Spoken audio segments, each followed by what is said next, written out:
স্বামী বিবেকানন্দের একটা ফেমাস কোট আছে, take up one idea, make that one idea your life. অর্থাৎ যদি মানুষ অনেক ডাইরেকশনে চলে তাহলে মনের জোর স্ক্যাটার্ড হয়ে যায়, কিন্তু যদি একটা ডাইরেকশন চুজ করে আর তাকে সব জোর দিয়ে, মনের সব জোর দিয়েই তাকে পালন করে, তাহলে সাকসেস থেকে কেউ আটকাতে পারবে না। আচ্ছা, তোমরা আমাকে সবাই কমেন্ট করে বলো যে আমি মেয়ে না ছেলে, মেয়ে না ছেলে। এবার তোমরাই আমাকে ঠিক করে দেখো তো, দেখে বলো আমি মেয়ে না ছেলে। বাট এক সেকেন্ড, আজকে এইসব নিয়ে কথা বলতে যাচ্ছি না। এই জিনিসগুলো নিয়ে আমি কিছুদিন আগে ভিডিও বানিয়েছিলাম। আজকে আমরা কথা বলতে যাচ্ছি একটু ভিন্ন রকম টপিক নিয়ে। বর্তমান সমাজে ভিড়টা এত বেশি যে মনের আওয়াজগুলো ঠিক ওই দূরে থাকা মেঘে ঢাকা সূর্যের মতো, তবে সেটা মানুষের আওয়াজ নয়, একটা ফিক্সড ক্যারিয়ার বেছে নেওয়ার আওয়াজ, একটা ফিক্সড ডিসিশন নেওয়ার আওয়াজ। ঘুম থেকে উঠেই নাস্তা খাই না, রিল খেতে বসি, আর চোখের সামনে ভেসে ওঠে YouTuber, influencer, freelancer, startup founder, digital creator, remote worker, doctor, engineer, teacher, business, আরও অনেক এবং আরও অনেক। আজকে আমরা রিসার্চ করে ইজিলি দেখতে পাচ্ছি যে 75% ছেলে মেয়ে এইসব স্ট্রাগলে ভুগছে, মেন্টাল হেলথ ইস্যুতে ভুগছে। তবে এই সমস্যাটার কোর রিজনগুলো আমাদের অজানা। তো চলুন আজকের ভিডিওতে আমরা জানি কেন এত কনফিউশন, 75% লোকেরা কেন এই কনফিউশন প্রবলেমে ভুগছে। শুরু করছি। মডার্ন ওয়ার্ল্ডে আমাদের হাতে অপশনটা অনেক বেশি, কিন্তু সমস্যাটা অপশনে নেই। সমস্যাটা হলো এত কিছু অপশন আমাদের ব্রেইনের হ্যান্ডেল করার ক্ষমতাটা নেই। এই ব্রেইনটাকে সেভাবে ট্রেন করা হয়নি। বাট এখানে দায়ীটাকে এডুকেশন সিস্টেম। স্কুল লাইফ থেকে আমরা শিখছি বাংলা, অঙ্ক, ইংরেজি, ইতিহাস, ভূগোল, বিজ্ঞান, এই বইগুলো। কিন্তু বড় কথা হলো এই সাবজেক্টগুলো জানার পিছনে আমাদের একটা স্বার্থ লুকিয়েছিল। সেটা হলো আমাদের রেজাল্টে ভালো নাম্বার আসতে হবে, প্লাস সেই নাম্বারটা দিয়ে আমরা ফিউচারে জব পাবো। আর স্বয়ং টিচারও এই কথাটা বলেই আমাদের শেখায়। এবার প্রবলেমটা হলো আমাদের স্কুলে ডিসিশন মেকিং বলে কোনো সাবজেক্ট নেই। জাপানের স্কুল সিস্টেমে ক্যারিয়ার এডুকেশন একটা ইম্পর্টেন্ট পার্ট, আর ওখানে শেখানো হয় সেলফ স্ট্রেংথ, কোন প্রফেশন কার সাথে ম্যাচ করবে, প্লাস ফিউচার প্ল্যানিং, প্লাস সোসাইটিতে সেলফ রোল, মানে সমাজে আমার নিজের রোলটা কোথায় এবং আমাকে কি কি করতে হবে। আর এই জিনিসগুলো আমাদের স্কুল লাইফে অন্ধকারে ডুবে থাকা একটা টপিক। আমাদের এডুকেশন সিস্টেমে কখনো এটা নিয়ে ডিসকাশন হয় না যে আমি কে আর আমার মূল্যটা কি, আর তার সঙ্গে আমার ইন্টারেস্টটা কি, আমার পারপাসটা কি লাইফে। নিজেকে চিনি না, তার উপর আবার 1000 ডিসিশন, কোনটা বেছে নেব তা তো বুঝতেই পারি না। Talk about one of the biggest modern day choosing problems that we have, which is the choice overload problem. 2000 সালে শিনা ইয়ঙ্গার এবং মার্ক লেপার একটা ফেমাস এক্সপেরিমেন্ট করেন। আর এই এক্সপেরিমেন্টটা করা হয় একটা মুদির দোকানে।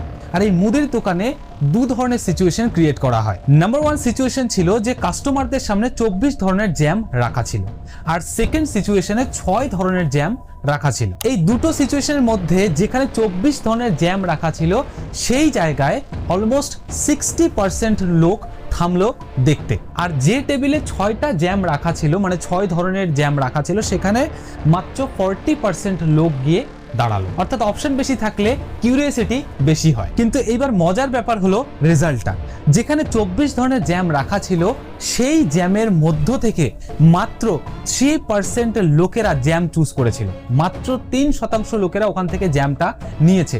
বাট যেখানে অনলি 6 ধরনের জ্যাম রাখা ছিল, সেখান থেকে প্রায় 30% লোকেরা জ্যাম নিয়েছিল, মানে কিনেছিল। আর এইখানে ব্যাপারটা সিম্পল, সেটা হলো যে অপশন বেশি থাকলে কৌতূহল বাড়ে, কিন্তু ডিসিশন নিতে প্রবলেম হয়। তাই এইবার আমি কথা বলতে চাই চয়েস ওভারলোড নিয়ে। রিসার্চ করে পাওয়া গেছে যে মানুষের মাথায় ডিসিশন নেওয়ার এনার্জিটা লিমিটেড, মানে যত বেশি আমরা ডিসিশন নেব তত বেশি আমরা টায়ার্ড হব। হ্যাঁ, এটা এক্স্যাক্টলি একটা কাজের মতো। আর এই কনসেপ্টটা পপুলার করেন রয় এফ বমিস্টার। উনি প্রুভ করে দেখান যে যখন আমরা অনেক চয়েসের মাঝখানে থাকি, তখন ডিসিশন নিতে দেরি করি, প্লাস ইজিয়েস্ট অপশনটা চুজ করি, আর তার সঙ্গে মাঝে মধ্যে ডিসিশন নিতেই আমরা অ্যাভয়েড করি। আর এই জন্যই আমরা মাঝে মধ্যে একটা কথা বলি যে থাক ডিসিশনটা পরে নেব, মানে একটু পরে আমি ডিসাইডটা করি, আমি একটু হালকা হই। কেন? বিকজ আমরা টায়ার্ড হচ্ছি সেখানে ডিসিশন নিতে নিতে। আর তার পিছনে একটাই কারণ আমাদের সামনে চয়েস অনেকগুলো। মডার্ন জেনারেশনের সামনে, মানে আমাদের সামনে কয়েক বছর থেকে একটা স্ট্রেঞ্জ সিচুয়েশন ধরা পড়ছে, আর সেটা হলো option unlimited but guidance limited. আর এই দুটো জিনিস যখনই যুক্ত হচ্ছে তখনই আমরা ফিল করছি যে উই আর লস্ট। একটা সিম্পল এক্সাম্পল দিই। কয়েক বছর আগে আমাদের মাথায় ছিল ডক্টর, টিচার, বিজনেসম্যান, নতুবা ইঞ্জিনিয়ার, এই কয়েকটার মধ্যে। আর লাইফস্টাইলটা খুব সিম্পল ছিল। কেমন ধরনের? যে প্রথমে পড়াশোনা করব, তারপরে একটা জবের জন্য প্রিপারেশন নেব, জবটা কমপ্লিট হয়ে যাবে, নেওয়া কমপ্লিট হয়ে যাবে, তারপর আমি আমার ফ্যামিলিকে দেখব। আর সেই সময় বর্তমান যুগের মতো 75% লোকেরা কনফিউশন রোগে ভোগেনি। এখন আমাদের হাতে এত অপশন যে আমি রিপিট করে আর বলতে চাই না, ইন্ট্রোতে আমি বলেছি 1000 অপশনের মাঝখানে আমি একজন বোবা প্রাণী। ফিয়ার অফ ডিসিশন বর্তমানে কমন ওয়ার্ড সবার মাঝে, যেটা directly linked fear of regret, loss aversion. মানে কি? মানে যতটুকু সে লাভ পাবে সে ডিসিশনটা নিয়ে ততটুকু সে হারানোর ভয়টাও পাবে। আর লাস্টলি হলো ফিয়ার অফ বেটার অপশনস। কথাটা কি? ফোবো।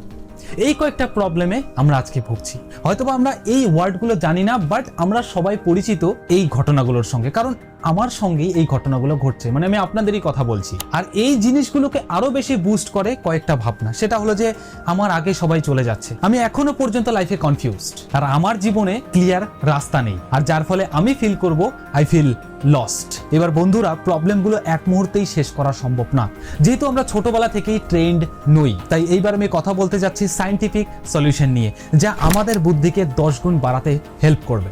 নাম্বার 1 সলিউশনটা হলো লার্ন ডিসিশন মেকিং। আমাদের একটা কথা মাথায় রাখতে হবে যে লাইফে কোনো ডিসিশনই 100% পারফেক্ট নয়। আমরা যত বেশি ভাববো তত বেশি ভাবনার জালে ফেসে যাব, যাকে সোজা কথায় বলে ওভার থিঙ্কিং। আর এই বিষয়টা নিয়ে আমি অলরেডি কথা বলেছি, আই বাটনে ক্লিক করে ওই ভিডিওটা দেখতে পারবে। বাস্তবতা হলো যে ক্ল্যারিটি ইউজুয়ালি আগে থেকে আসে না, ক্ল্যারিটি আসে কাজ করতে করতে, প্লাস ওই কাজটা ব্যাপারে সঠিক তথ্য জানতে জানতে। তো আমাদের আগে শিখতে হবে ডিসিশন মেকিংটা। সলিউশন নাম্বার 2 হলো রিডিউস ইওর অপশনস। যেহেতু আমরা পরিষ্কার বুঝতে পারলাম যে যত বেশি অপশন থাকবে তত বেশি কনফিউশন বাড়বে, তাই অপশন কতটা আছে সেটার দিকে নজর দিয়ে লাভ নেই। আমাদের লক্ষ্য রাখতে হবে যে এক্স্যাক্টলি এই মুমেন্টে আমি কোন কাজটা করতে পারি, কিংবা কোন কাজটা আমার পক্ষে করাটা ঠিক হবে। আর এই ভাবনাটাই, এই কোশ্চেনটাই আমাদের মাথা থেকে অনেক অপশনকে ইমিডিয়েটলি রিমুভ করে দেয়, মানে সরিয়ে দেয়। কারণ আমি জানি যে কোন কাজটা আমি লং টার্ম ধরে করতে পারবো। আর যত বেশি অপশন থাকবে তত বেশি আমাদের প্রবলেম হবে ডিসিশন নিতে। তাই অপশনটা আগে কমাতে হবে বাছাই করে করে। অ্যাট দিস মোমেন্ট আমি কি করতে পারি এবং কোনটা করা উচিত হবে সেটা ভেবে। নাম্বার 3 সলিউশন হলো স্টপ কম্পেয়ারিং ইউর লাইফ। সকালবেলা উঠেই আমরা কম্পেয়ার করা শুরু করি নিজের লাইফটাকে অন্যের সঙ্গে। কিভাবে? সোশ্যাল মিডিয়াতে আমরা সবসময় আমাদের বেস্ট মুমেন্টগুলোই তুলে ধরি। এক কথায় শো অফ। ফোন স্ক্রোল করলেই আমাদের নজরে পড়ে যে সবাই সাকসেসফুল, সবাই লাইফে ক্লিয়ার ডাইরেকশনে যাচ্ছে, বাট আমি এখানে কনফিউজড। কিন্তু রিয়েলিটি এর ঠিক উল্টো। কাটা তো গোলাপ ফুলেও থাকে, কিন্তু দূর থেকে তা দেখা যায় না। সমাজে সবার সুন্দর মুখখানা দেখে আমরা আফসোসে বসি, কিন্তু আমরা কখনো দেখতে যাই না তার ভিতরের কোষ্ঠকাঠিন্য। তাই কনস্ট্যান্টলি তুলনা করলে আমাদের ভিতরে একটা ভাবনা তৈরি হয় যে আমি পিছিয়ে যাচ্ছি সবার থেকে। কিন্তু একটা কথা আমাদের মাথায় রাখা দরকার যে সবার লাইফের রাস্তাটা একদম আলাদা, আর সেই রাস্তা বানানোর মালিকটা শুধুমাত্র আমি। তুলনা করা শুধুমাত্র একটা বেকার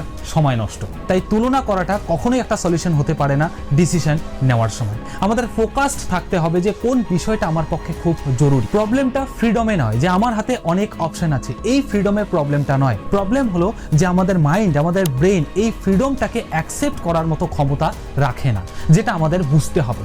যখনই আমরা এই জিনিসটা ব্যাপারে বুঝবো তখনই আমাদের হাতে ডিসিশন মেকিং পাওয়ারটা এসে যায়। আশা করি এই ভিডিওটা আপনাদের অনেক বেশি হেল্প করেছে। যদি হেল্প করে তাহলে অবশ্যই লাইক করে দেবেন। অলদো আমি বেশি একটা বলি না যে লাইক কিংবা কমেন্ট করুন, বাট লাইক আর কমেন্ট দেখলে প্লাস সাবস্ক্রাইব দেখলে আমার সত্যি অনেক ভালো লাগে। তো দেখা করছি আপনাদের সঙ্গে নেক্সট ভিডিওতে।